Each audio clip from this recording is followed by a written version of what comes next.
سنة فاتت كنت في مكان عمري ما توقعت أكون فيه. كنت حاسس إني واقف مكاني، كل حاجة حواليا مملة، وكل ما أبدأ حاجة جديدة مفيش أي نتيجة. لكن فجأة حاجة حصلت غيرت كل حاجة، والحاجة دي هي 3 دروس بسيطة، لكن لما طبقتها حسيت إني بقيت شخص تاني خالص، شخص انطلق من مستوى الزيرو لتو هيرو. في الفيديو ده هحكي لك إزاي حياتي اتغيرت بسبب 3 دروس ممكن يغيروا حياتك أنت كمان، حتى لو شايف إن مفيش أمل. وأول درس: الحلم بدون خطة وهم. زمان كنت دايما بحلم نفسي أكون ناجح، نفسي أكسب فلوس، نفسي أكون شخص معروف، نفسي، لكن ما كنتش بعمل أي حاجة حقيقية عشان أوصل. الحلم من غير خطة مجرد وهم، واللي بيفرق الشخص الناجح عن أي حد تاني هو إنه بيحول الحلم لخطة واضحة. مفيش حاجة اسمها مش عارف أبدأ، كل حاجة في الدنيا ليها خطوات وانت محتاج تدور عليها وتطبقها فقط. لو عايز مثلا تتعلم مهارة جديدة ما تقولش هتعلمها، لا، انت حط لها خطة على طول، اعمل لها خطة. وليكن مثلا انا عندي شيء معين عايز اتعلمه، فهقسمه مثلا على 4 أسابيع. أول أسبوع فهتعلم فيه الأساسيات، تاني أسبوع ابدأ طبق على كل الأساسيات اللي انت اتعلمتها من أول أسبوع، تالت أسبوع ابدأ إن أنت تعمل مشاريع صغيرة بالحاجة اللي أنت اتعلمتها دي، ورابع أسبوع ابدأ إن أنت تقدم على شغل بالحاجة اللي أنت اتعلمتها دي. لكن في مشكلة، حتى لو عندك خطة في حاجة واحدة ممكن تهدلك كل اللي بتعمله ده. بتهزروا معايا ولا ايه؟ وده ينقلنا للدرس التاني: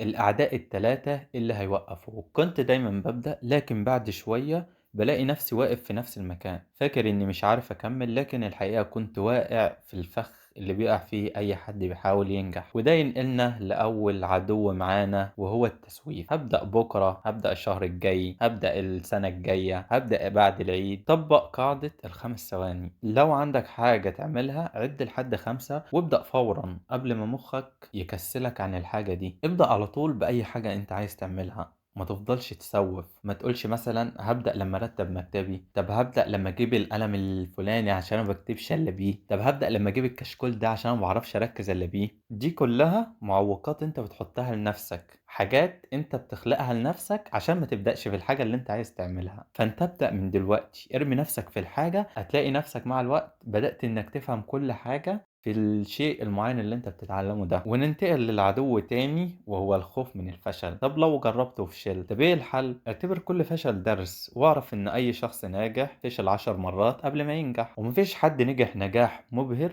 إلا كان قبليه كمية فشل رهيبة. لأن كل فشل أنت بتفشله في المجال أو الشيء المعين اللي أنت بتتعلمه، فده بيعلمك دروس أكتر وأكتر وبيفهمك حاجات كتيرة جدا، وكل وقعة تقع فيها اتعلم منها وكمل ما تقفش. والعدو التالت: رأي الناس. طب الناس هتقول ايه؟ الحقيقة الناس مشغولة بحياتها أكتر مما تتخيل، ركز على نفسك أنت وبس. اركن آراء الناس على جنب، سواء ده قال عليك كذا أو ده قال عليك كذا أو ده قال لك كذا، فاركن آراء الناس على جنب وكمل طريق، لأن آراء الناس حرفيا هتدمرك وما هتخليكش تكمل لحلمك أو للهدف اللي انت حاطه قدامك. ولكن لو عديت كل ده، هل كده أنا هنجح؟ وخليني للأسف أقول لك أكيد لا، مش هتنجح. بتهزروا معايا ولا ايه؟ في مهارة واحدة اللي لو المهارة دي اتعلمتها كويس فدي هتخليك شخص ناجح وتتحكم بأسلوب حياتك كله. وده ينقلنا للدرس الثالث: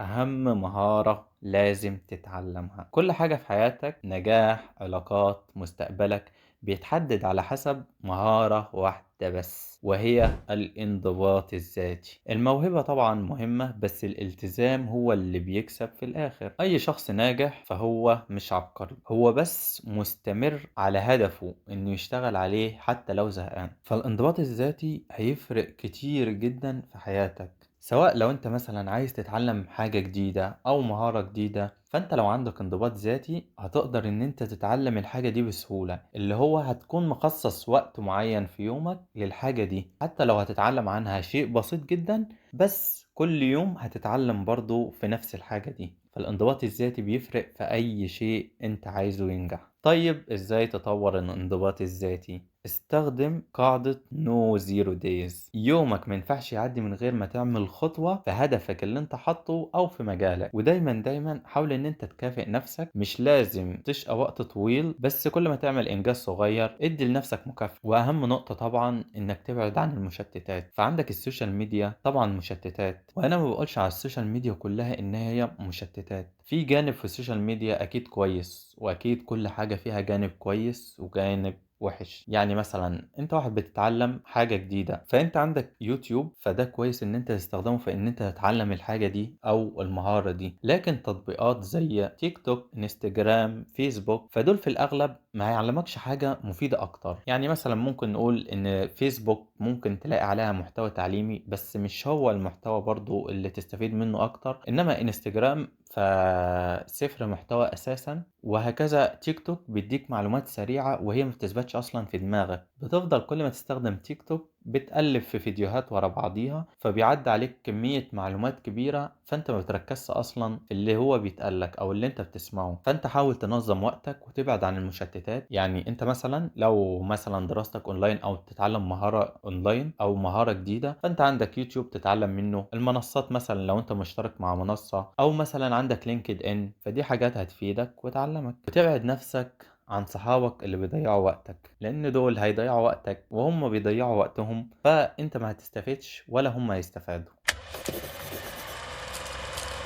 وفي النهاية هلخص لك الثلاث دروس، وطبعا كل درس فيهم محتاج له فيديو كامل عشان اقدر اشرحه لك بالتفصيل. اول حاجة احلم بس بخطة. تاني حاجة حارب الاعداء اللي ممكن يوقفوك. واهم حاجة طور الانضباط الذاتي، وهتشوف حياتك مختلفة تماما عن الاول. اكتب في التعليقات ايه الدرس اللي حاسس ان انت تشتغل عليه. يلا يا عم الحاج، يلا يا عم الحاج، احنا ناقصين لبخه في الكلام، ناقصين لبخه، ده عايز يتعالج ويجينا. واكتر تعليق هيجيب لايكات هعمل فيديو عنه.